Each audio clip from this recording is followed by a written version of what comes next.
நான் 1995ஆம் ஆண்டு நவாலி குண்டுவீச்சின் போது எனது மாமியை பறிகொடுத்த நான். அன்றைய காலகட்டத்தில் 95ஆம் ஆண்டு இடம்பெயர்வு வரையும் யாழ்ப்பாணத்தில் இருந்தபடியால், ஒரு பகுதியான கதையை மாத்திரம்தான் எனக்கு தெரியும். விசேடமாக நான் எல்லாமே நவாலி குண்டுவீச்சு மற்றும் யாழ் இடம்பெயர்வு எனது அனுபவங்கள் யாவுமே பகிரப்பட்டுள்ளன. ஆனால் மறுபக்கத்தில் எவ்வாறான கதை என்பது அதே நேரம் நான் பிறக்க முதல் எவ்வாறு இந்த ஈழப்போர் ஆரம்பமானது என்றதை எல்லாம் பற்றி அறிய ஆவலாக இருந்து நான் பிரபாகரன் மற்றும் பாய்ஸ் பிகேம் கொரில்லாஸ் போன்ற கே நாராயணசாமி எழுதின புத்தகங்கள், மற்ற இயக்கங்கள், தமிழ் போராளிகள் துவக்கு ஏந்தி போராடுவதற்கான காரணங்கள் கொன்ற புத்தகங்களை வாசித்துள்ளேன். அதே நேரம் தமிழினி, தமிழ் டைக்ரஸ், நிரோமி டிசோய்சா அவர்கள் எழுதிய மற்றும் மாறவன், இவ்வாறு பல முன்னாள் போராளிகள் எழுதிய புத்தகங்கள் வாசித்துள்ளேன். வெற்றி செல்வி அக்காவின் புத்தகங்கள். அதே நேரம் வேறு நாட்டவர்கள் எழுதின புத்தகங்கள், cage, still counting the dead, divided island, இவ்வாறான அனிதா பிரதாப் எழுதின புத்தகங்கள் என்று பல புத்தகங்கள். அதே நேரம் ஸ்ரீலங்கா இராணுவத்தினர் அவர்கள் எழுதின புத்தகங்கள், அதில் முக்கியமான ஒரு புத்தகமாக இருப்பது இந்த ரோட் டு நந்திக்கடல். அதனுடன் இந்த புத்தகமும் ஒரு ஸ்ரீலங்கா நேவி ஒருவரால் எழுதப்பட்டது. அதே நேரம் இந்த புத்தகம் மிகவுமே இராணுவத்தில் முக்கியமாக உள்ள 32 இராணுவத்தினரை பற்றி எழுதப்பட்டுள்ளது. இது ஒரு கத்தோலிக்க மத குரு எழுதின புத்தகம். இவ்வாறு பல தரப்பட்ட நபர்கள் எழுதின புத்தகங்கள், அதாவது இந்த ஈழப்போர், அவர்களுடைய அனுபவங்கள், அவர்களுடைய பார்வைகள். அதே நேரம் 1994ஆம் ஆண்டு சந்திரிகா அம்மையாருடன் நடைபெற்ற அந்த பேச்சுவார்த்தையின் முழு அங்கமுமே அவர்களுடைய இந்த புத்தகத்தில் பதியப்பட்டுள்ளன. ஈவன் அம்மையாரின் கடிதங்கள், தமிழ் தலைவரின், தமிழ் மக்கள் சார்பாக அன்றைய காலத்தில் தலைவராக இருந்தவரின்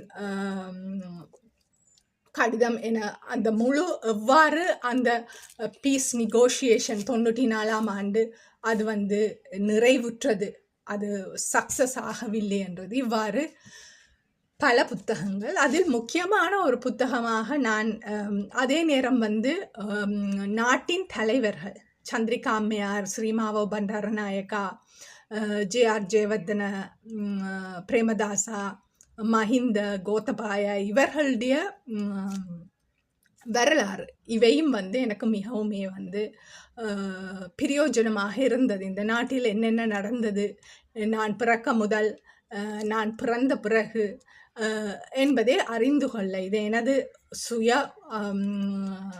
தேடலின் அடிப்படையில் நான் என்னை அபிவிருத்தி செய்வதற்காக இந்த புத்தகங்கள் யாவற்றையும் வாசித்துள்ளேன்.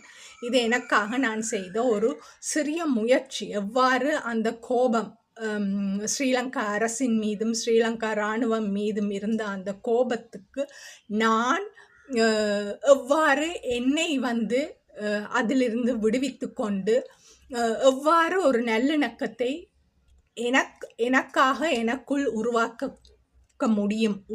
வேண்டும் என்ற காரணத்தினால தான் இந்த புத்தகங்களை வாசித்தேன்.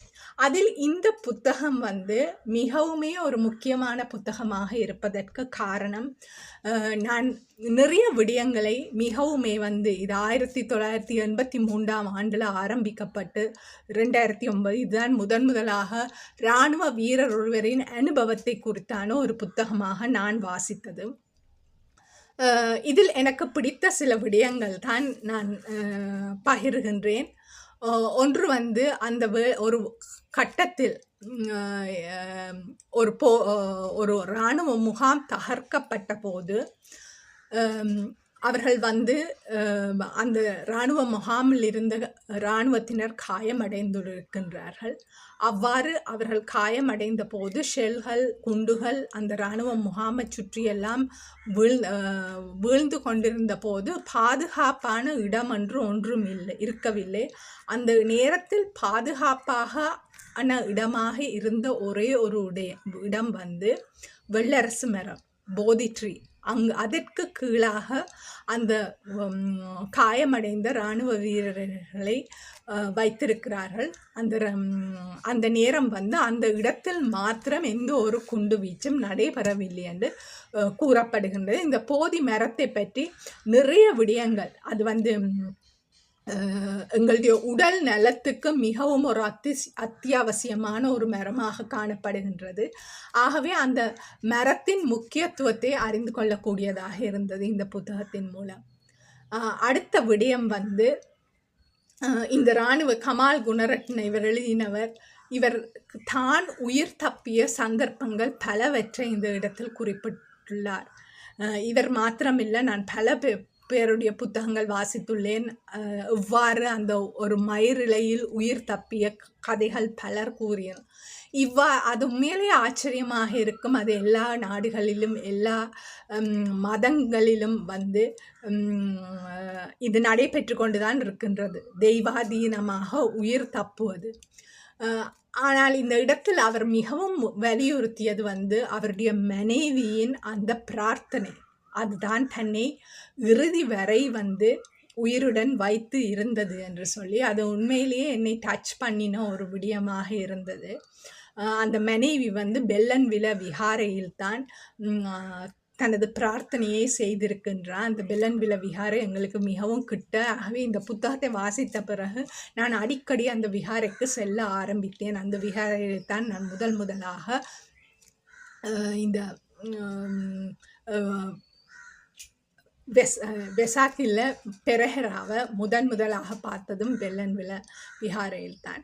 ஆகவே அதுவும் எனக்கு ஒரு உற்சாகத்தை தந்தது. ஒரு மனைவியின் பிரார்த்தனை எவ்வாறு ஒரு கணவனை உயிரை காப்பாற்றியுள்ளது என்பது. மற்ற விடயம் வந்து இராணுவத்தின் தவறுகள் வந்து 95ஆம் ஆண்டு வரையும் மிகவுமே அழகாக சுட்டி காட்டப்படுகின்றது. இதுதான் நான் முதலாக வந்து ஒரு இராணுவ வீரர் இராணுவத்தினர் செய்கின்ற குறைகளுக்கு வெளிப்படுத்தியதும் மன்னிப்பு கேட்டதும் வந்து ஒரு முக்கியமான ஒரு விடயம். என்றால் நாங்கள் செய்கிற தவறுகளுக்கு நாங்கள் மன்னிப்பு கேட்பதென்றது மிகவுமே கஷ்டமான ஒரு விடயம். ஆனால் அவர் வந்து அதை வந்து அன்று நடந்த சில விடயங்களுக்கு வந்து அவர் தெளிவாக விசேடமாக 95ஆம் ஆண்டு இடம்பெயர்வின் போது நடைபெற்ற சில விடயங்களுக்கு நன்றி இராணுவத்தின் தவறுகளை சுட்டி காட்டியுள்ளார். அடுத்த விடயம் வந்து இராணுவத்தின் தவறுகளில் ஒன்று வந்து ஷெல் பிழையாக அவர்கள் ஒரு இடத்தில் அடித்தார்கள் என்று சொன்னால் அதை நிப்பாட்ட முடியாது என்ற ஒரு கருத்து. அது உண்மையிலேயே எனக்கு பிரயோசனமாக இருந்தது. என்றால் எங்களுக்கு ஷெல் வந்து விழுகிறது தெரியும், ஆனால் ஷெல் எப்படி அடிக்கப்பட்டது என்றது வந்து எங்களுக்கு தெரியாது. ஆகவே வந்து அவர் அதை குறிப்பிட்டது மிகவுமே வந்து பிரயோஜனமாக இருந்தது. அதாவது அதை வந்து ஓன் பண்ணி விட்டார்கள் என்றால் இத்தனை ஷெல் விழோணும் என்று சொல்லி அதை வந்து நிப்பாட்ட முடியாது. ஆகவே சில ஷெல்கள் வந்து இராணுவத்தின் முகாம்களிலேயே விழுந்தது என்று குறிப்பிட்டுள்ளார். அதே நேரம் வந்து பொமர் அடிக்கிற குண்டுகளும் வந்து பிழையான இடங்களில் வீழ்ந்துள்ளது என்றதை குறிப்பிடப்பட்டுள்ளது. அதாவது அவர்கள் வந்து தங்களை பாதுகாத்து கொள்ளணும் என்ற ஒரு நோக்கோடு விரைவாக போய் குண்டுகளை வீசுவது பற்றி. ஆகவே அதுவும் வந்து ஒரு நல்ல ஒரு விளக்கமாக இருந்தது. அதாவது எவ்வாறு ஏன் நடைபெறுகின்றது என்ற எனது கேள்விகளுக்கு விடையாக இருந்தது. இதன் காரணமாக வந்து அதாவது இராணுவ முகாமுக்குள்ளேயே பொம்மர் குண்டு தாக்குதல் நடந்துள்ளது என்பதை குறிப்பிட்டுள்ளார். ஆகவே தவறுகள் நடந்துள்ளது என்பது வந்து நிச்சயமாக தெரிகின்றது. ஆகவே அது எல்லாமே வந்து எனக்கு வந்து என்னை குணமாக்குவதற்கு மிகவுமே ஈஸியாக இருந்தது. அதுவரையும் வந்து எனக்குள்ளே ஒரு கோபம், ஆத்திரம், ஏன் இவர்கள் எங்களுக்கு இது எல்லாம் செய்தார்கள், ஸ்பெஷலாக நவாலி குண்டு வீச்சு. என்னால் வந்து அதை கடந்து செல்வதற்கு மிகவும் கடினமாக இருந்தது. ஆனால் இந்த புத்தகத்தை வாசித்த பிறகு வந்து புரிந்து கொள்ளக்கூடியதாக இருந்தது. அவர்களுடைய நிலைமை, அவர்களுடைய என்றால் எப்பவுமே சொல்லுவார்கள், ரைட், நாங்கள் அந்த ஷூவில் போய் நின்றாத்தான் எங்களுக்கு தெரியும் ஏன் அவர்கள் அவ்வாறு எங்களுக்கு செய்கின்றார்கள் என்று. ஆகவே அந்த ஷூவில் போய் ஓரளவுக்கு வந்து சிந்திக்கக்கூடியதாக இருந்தது. அவர்களுடைய தவறுகளை புரிந்து கொள்ளக்கூடியதாக இருந்தது. நான் ஏற்கனவே வந்து சந்திரிகா அம்மையார் அன்றைய காலகட்டத்தில் ஜனாதிபதியாக இருந்தவர். அவருக்கு வந்து நான் வந்து மன்னிப்பு கடிதம் பகிரங்கமாக அனுப்பியுள்ளேன், நவாலி குண்டு வீச்சுக்காக. என்றால் அவர்தான் அன்றைய காலகட்டத்தில் பாதுகாப்பு அமைச்சராக இருந்த ஒருவர்.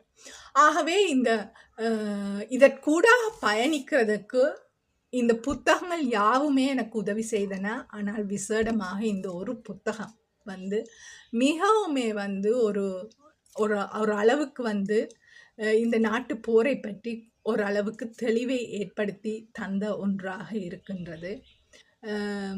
தவறாக புரிந்து கொள்பவர்கள் இந்த காணொளியை தவறாகத்தான் நீங்கள் பார்க்க போறீர்கள். எனக்கு வந்து நான் இந்த நாட்டுக்கு மீண்டும் வந்தது இந்த நாட்டுடன் ஒப்புரவாகிறதுக்காகத்தான். எனக்கு வந்து ஸ்ரீலங்கா வந்து இன்றைக்கு நான் ஸ்ரீலங்காவை நான் நேசிக்கிறதுக்கு காரணம் வந்து நான் ஸ்ரீலங்காவோட ஏற்படுத்தின அந்த நல்லிணக்கமும் அந்த ஒப்புரவாகவும் தான். ஆகவே நான் இது எல்லாமே எனது நன்மைக்காகத்தான் செய்கின்றேன். என்ற நான் ஒரு வீடியோ போடுவதும் வந்து நான் தான் பல வீடியோக்களை நான் திரும்பி இருந்து கேட்குறேன். நான் ஏனென்று சொன்னால் எனக்கு அது ஒரு மிகவுமே பிரயோஜனமாக இருக்கும். நான் கொடுக்கும் தகவல்களை நானே வந்து கேட்டு அதன் மூலம் என்னை அபிவிருத்தி செய்வதற்காக. ஆகவே பிழை பிடிக்கோணும், வீழ்த்தோணும் என்ற நோக்கோடு பார்ப்பவர்கள் உங்கள் கர்மாவை நீங்கள் தான் பெற்றுக்கொள்வீர்கள். நான் எதனால் எந்த ஒரு நன்மையோ தீமையோ அடைய போவதில்லை. ஆனால் எனக்கு இந்த புத்தகம் எவ்வாறு உதவி செய்தது என்றதை கூற மாத்திரம்தான் நான் இந்த காணொளியை பகிர்ந்து கொள்ளுகின்றேன்.